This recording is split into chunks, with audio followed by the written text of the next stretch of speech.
Dodge just released a car that does 0 to 60 in 1.6 seconds.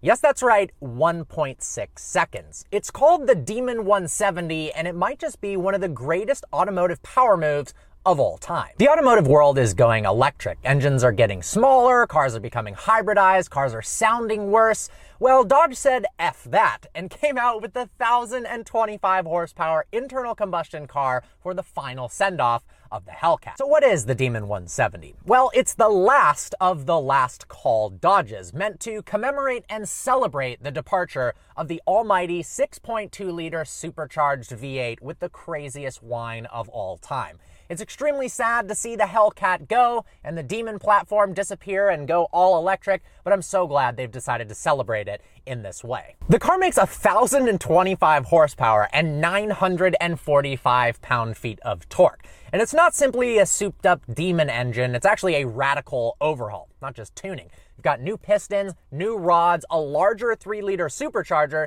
all to make sure that the engine doesn't explode with 1,025 horsepower. Here's one of the craziest parts. Now, I'm hesitant to say the words it's only 100 grand because 100 grand is a lot of money. The thing is, cars have gotten ridiculously priced in recent years. Take a BMW M3. With some options, you're at 100 grand and you've got only 503 horsepower. Cayman GTS, 394 horsepower for 100 grand. And you're getting 1,025 horsepower for 100K. That's 10 times less than the Bugatti Veyron that came out in 2006 with 24 less horsepower than the Demon. And it took 4 turbochargers and twice the amount of cylinders to do that. The car allegedly ran a 1.66 second 0 to 60, which is absolutely insane. And it ran an 8.9 second quarter mile at 151 miles an hour. The question is, can we truly compare it to street cars, given the fact this was done on a prepped drag strip with a perfect launch? Realistically, this probably took over 100 launches. So given the fact that it can only accelerate properly with drag radials and on the drag strip on a prepped surface, does it truly count as the world's fastest production car? I've gone back and forth on this a bunch, and by the word fastest, I mean quickest in the quarter mile and 0 to 60. I'm very curious what you guys think in the comments section below. Does this count? It runs on alternative fuel and it has slicks and it'll only do that on the drag strip, but it does come from the factory with all of that, and it did run that time, allegedly. So regardless, it's extremely impressive. But if we compare it to a Tesla Plaid with only one seat, no, the Demon 170 only comes with one seat for the factory. I'll talk a little bit more about that later. So is it fair to compare a Tesla Plaid with a stripped interior and only one seat?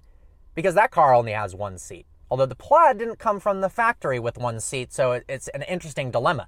The Plaid with only one seat in the car ran an 8.77 at 162 miles an hour, which is significantly faster than the Demon 170, but they did have to strip out the interior. Does that count as a mod?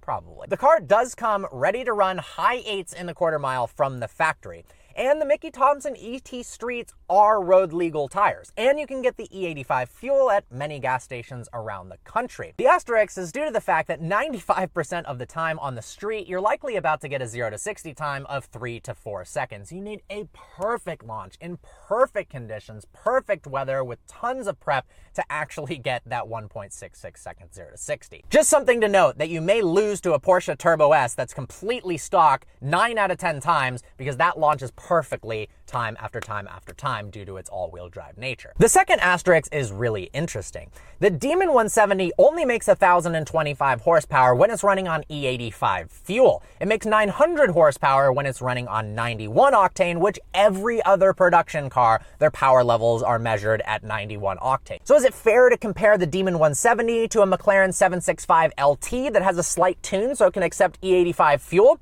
That would make it significantly faster and likely dip into the 8s. Or a Ferrari SF90 running on E85 fuel. I realize those don't come from the factory like that, but it's not really that difficult to get them to run on alternative fuels, or maybe MS109. What's the limit of the fuel that you can put in the car before it becomes ridiculous? Like, is 110 octane acceptable? You can get that at racetracks.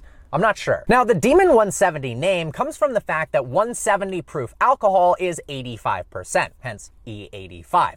It also comes with a whiskey decanter and whiskey stones, which is a very interesting marketing decision considering drinking and driving is not cool whatsoever.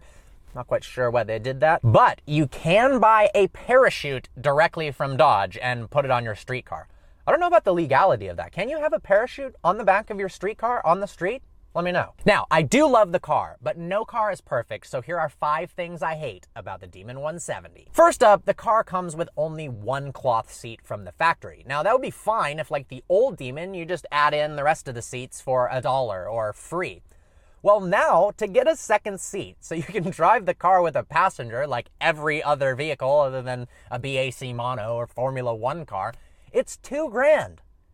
I don't get that. I mean, just increase the MSRP by $2,000 or something. Don't charge $2,000 to have a second seat in the car. Seems a little ridiculous. Second up is dealer markups. We have to find a solution to dealer gouging. It's getting ridiculous. If the car actually was $100,000 and you could get it for that, I'm sure there's a lucky few people who are very high up on Dodge's priority list that did get allocations for it at sticker. Super stoked for you guys. About to make a ton of money if you eventually sell it. But it's not the case for 99% of people. They made 3,000 of them for the US and 300 for Canada. In the scheme of things for rare cars, it's not actually that rare. So listen to this. If I could get a Demon 170 at $100,000, I would do it tomorrow. I actually really like the car. So I poked around. Well, I wasn't shocked by this, but at the same time I was. Yeah, I was given quotes from $100,000 to $200,000 over MSRP. So you're talking one dealer asking $300,000 for a Dodge Demon. I'm sorry, I'll pass. For $100K, it's a hell of a car. For $300,000, yeah, no way. Third up is the car's GPS navigation. Namely, it doesn't come with navigation unless you pay $1,000. I don't get that. Include it. It's a $100,000 car.